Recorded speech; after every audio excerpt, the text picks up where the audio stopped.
même pour un contrat de 10 ans.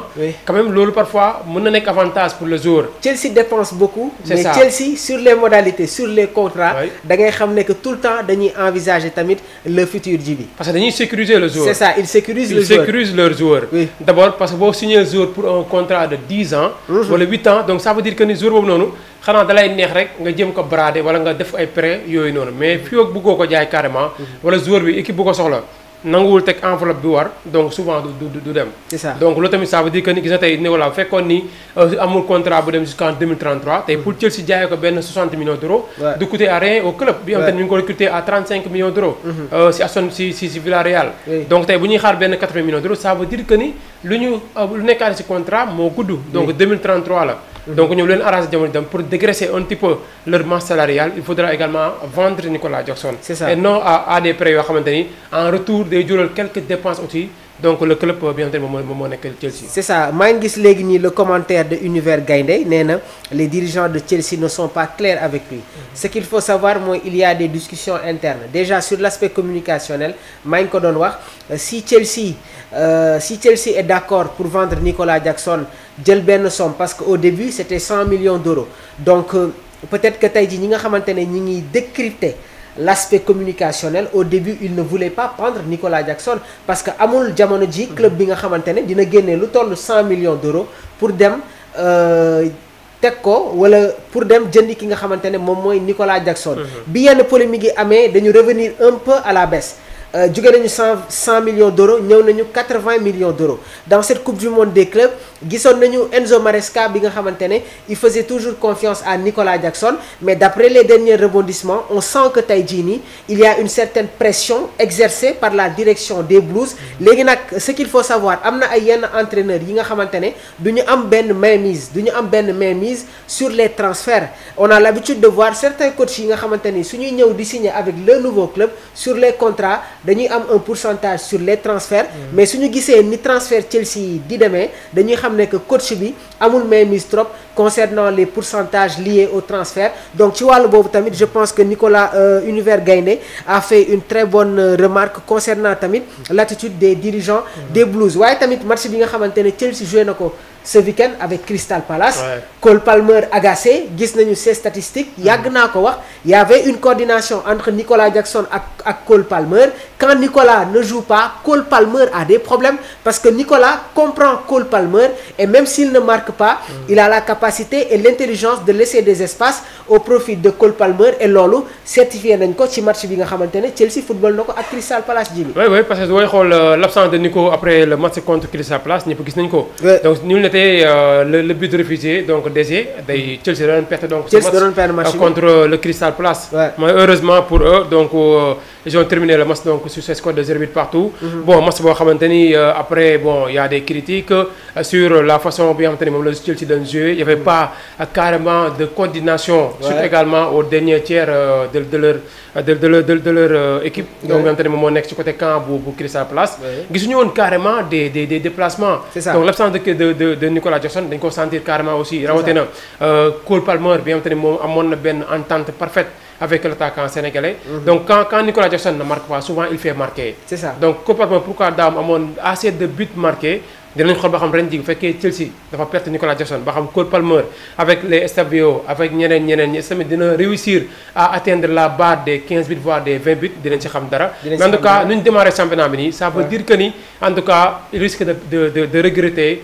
de perdre en tout cas Nicolas Jackson. D'après les analyses de Djibi gis ngeen li nga xamante ne moom la teg ibbi na benn prêche poser des questions on attend vos réactions indi leen vos réactions sur les commentaires est-ce que Cole Palmer va retrouver les sensations après le départ envisagé de Nicolas Jackson ñu ngi leen di xaarandi donc en résumé le transfert ne devrait pas se conclure comme prévu initialement surtout à cause des contraintes financières d'Aston Villa un prêt pourrait être la solution la plus probable à court terme tandis que Chelsea ñoom reste à l'écoute du marché pour une transaction définitive point Actu Sport si seen xët gu njëkk ñi ngi ñëw ba tey ci voilà CHAN 2025 bi donc indi nañ ci ay analyses l'autre information day concerner la Liga le championnat espagnol Kylian Mbappé offre la victoire à un Real de Madrid donc 1-0 donc Kylian Mbappé a offert la victoire du Real de Madrid lors de la première journée de la Liga 2025-2026 en inscrivant l'unique but de la rencontre face à Osasuna. Donc ce but a été marqué sur penalty, donc permettant au Real de Madrid de s'imposer au Santiago Bernabéu. Donc cette victoire donc day lancer la saison du Real de Madrid avec succès, montrant déjà une belle forme sous les couleurs madrilènes. Alors déjà il y a cette composition bi nga xamantene mom le Xavi Alonso indi ci bile match. Donc Xavi Alonso soit il joue avec le système hybride wala avec le schéma voilà classique du Real de Madrid. Demb dafa ñëwaat sur le schéma 4-3-3 avec un milieu de terrain Tchouaméni, Arda Güler, Federico Valverde, un trio d'attaque composé de Brahim Diaz, Vinicius Junior et Kylian Mbappé. Alvaro Carreras, la nouvelle recrue, se retrouve comme arrière gauche avec son numéro 18. Au niveau de la charnière centrale, Eder Militao qui fait son retour ak ki nga xamantene nak mom moy Hussein Rudiger bokul won ci feuille de match bi. Alors Djibi, le Real de Madrid qui s'impose pour le premier match voilà de la saison 2025-2026.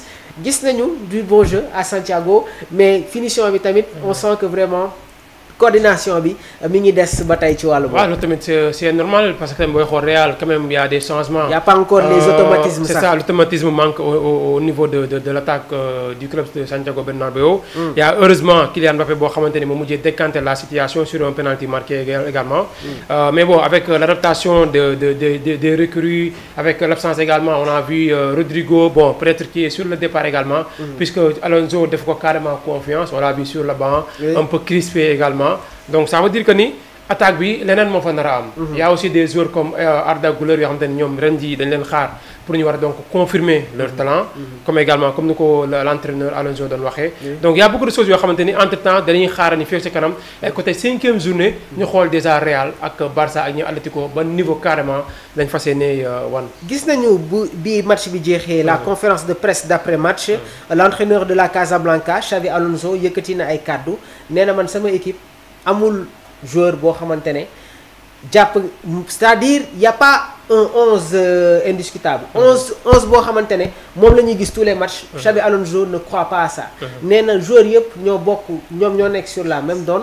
Ils ont le même pourcentage, donc il y a pas qui mom moy gëna am temps de jeu. Donc c'est-à-dire que les joueurs devront se battre dur pour avoir une place de titulaire indiscutable dans le système de Xavi Alonso. Et ce qu'il faut savoir moi, depuis la Coupe du monde des clubs, Xavi Alonso suit football avec le schéma 4-3-3. Ce sont les mêmes joueurs, et quand il joue avec ce système à 3 derrière, dañu gis ne que aussi il y a quelques substitutions. Dafa am ay yenen joueurs yi nga xamantene ñom ñoy ñëw intégrer le schéma, mais il y a un joueur qui se démarque, muy Arda Güler au niveau de l'entrejeu du Real de Madrid. Ah bon, c'est un métronome, et je pense que vu également toute la préparation boo xamante ni Xavi Alonso def na ko avec le Real Madrid, ça veut dire que ni moom il insiste sur Arda Güler. Ouais. Parce que xam naa ñàkkul gis na si moom talent boo xamante ni jusqu'à présent waneegu ko. Est-ce que manque de confiance moo tax mënu ko def, lan moo tax mënu ko montrer carrément son talent avec le club madrilène. Mais bon yooyu yëpp c'est des interrogations xamante ne pour man avec l'arrivée de Alonso ak staff technique bi nga xamante ne àndaale na ko, pour man bu ñu travail benn façon de travail ak Arda Güler, pour man cette fois-ci moo nar a doon à part Kylian Mbappé peut-être le deuxième meilleur joueur du Real Madrid cette saison. Je pense que ni Arda Güler peut apporter beaucoup de choses au niveau de l'entrejeu des merengues. Djibi, je sens actuellement énergie bi nga xamantene yang koy dégager. Dafa melni comme si vraiment ni ñu gaay namé won ci sport live bi loolu nga namé won tamit voilà. Certainement non la démé parce que am tok nañ pratiquement une semaine bo xamantene gisante ñoo suñu gaay tay nam won nañ vraiment tok xam nga am ben temps bo xamanteni tamit surtout que lu koy gëna neexal moy ñu univers Gaindé, c'est des gens yo xamanteni manam qui suivent le football sax ñom ñing fa. C'est ça, ñom dañuy suivre le football, vu également leur réaction ça buñ ko défé da ngay xam ni ñii ils comprennent vraiment lu ñu naan football quoi. Donc moo sax moo nga naan ñàkkul peut-être un jour dinañ xool lu ñu invité kenn mu ñëw toog. Je pense que ni loolu c'est une meilleure chose quoi. Je dis à Djibi, le Catalan qu'il a du pain sur la planche avec ce Real new look. Yaa ngi commenté. Yaa ngi gis Omar. Au lieu mu concentré wu sur notre direct.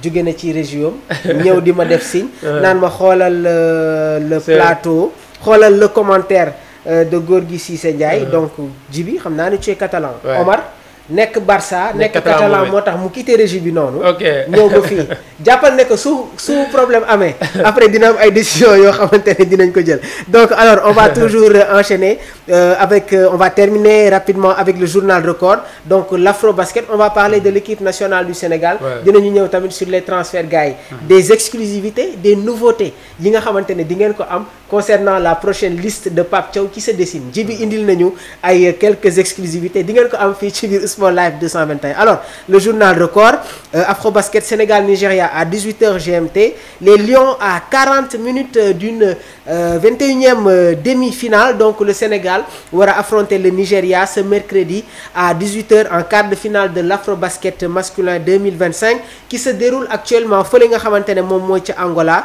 donc gannaaw ba ñu éliminer le Soudan du Sud en 8e de finale 78-65 le Sénégal mi ngi défier une équipe nigérienne très solide premier du groupe B groupe bi nga xamante ne la Tunisie le Cameroun ak le Madagascar ñoom ñoo fa nekk donc ce match est un véritable test pour le Sénégal bi nga xamante ne mi ngi viser une place en finale après avoir été éliminé en demi-finale lors de la dernière édition donc les Lions de la Teranga seront amenés notamment par Branco Badio un joueur clé bi nga xamante ne jot na marqué 31 points lors du match contre le Soudan du Sud le match contre le Nigeria s'annonce décisif pour les ambitions sénégalaises dans cette compétition continentale. Djibi, c'est parti pour les commentaires. Oui, bon, en tout cas, félicitations également à nos Lions. Il y a maintenant déjà le Soudan du Sud, on le présente depuis maintenant donc en Afrique.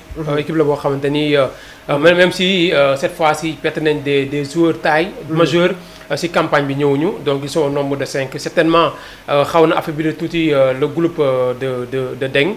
mais bon quel que soit alpha également Soudan les pays de basket la. en filles comme en garçon.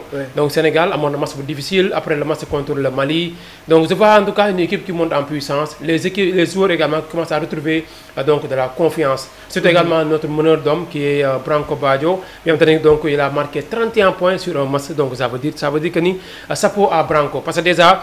Souvent, si les 4 cartons joués, souvent Sénégal était tourné à la moyenne de 20 points marqués, 19, 21, 22. D'accord. Donc si aujourd'hui donc Branco Badio marque 31 points, ça veut dire que il a marqué pratiquement un tiers ou bien voire un plus même ça. Si nombre de points yi nga xamante ne Sénégal da koy marqué. donc foofu lu ñu mën a xaar tamit contre Nigeria un gros morceau également donc en Afrique donc lu ñuy xaar mooy suñuy Lions aussi le reste du groupe. ñu vraiment ñoom it wane tamit seen talent wane seen bopp parce que booy xool si l'équipe du Sénégal pratiquement il y a 5 en tout cas yoo xamante ni ñooy tiré si du lot. il y a les 2 meneurs. qui tirent les épingles. c'est ça Branco Badio Jean-Jacques Boissy Ibou Dianko Badji.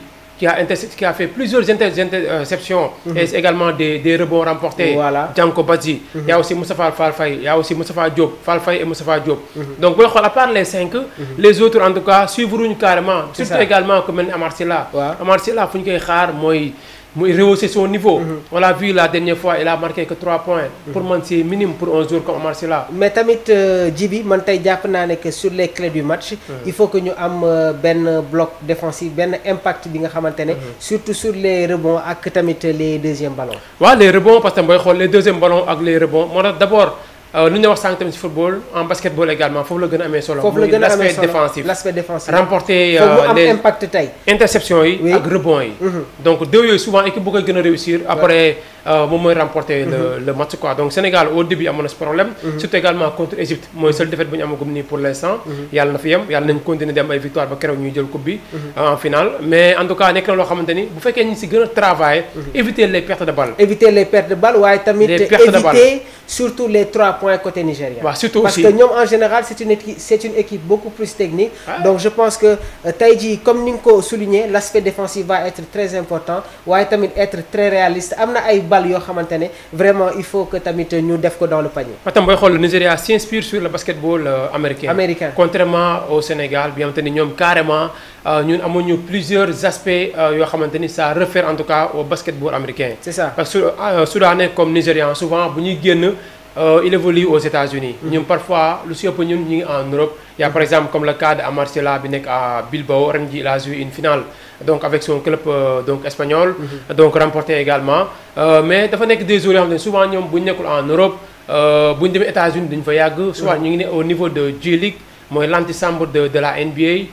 Souvent fa la ñuy gën a exceller bu ñu yéegee tuuti au niveau de la NBA souvent duñ fa yàgg dañuy gën a on a vu des cas comme Tacko Fall. Il y a aussi plusieurs joueurs, hein? De même qu'également Branco Baggio également. Je ne fait quelques temps, mais Branco également qui a fait le club comme Barcelone. Très belle prestation ci match bi. C'est ça. Donc en tout cas, nous, même bu fekkee ni tey aujourd'hui, souvent léegi suñu staff yi booy xool Amérique lañ leen formé. Il y a aussi. Branco Boissy, Pape Moustapha. C'est ça. Comme tey Ngagne Desegano Diop. Sa formation bi ñu ko defee aux États-Unis.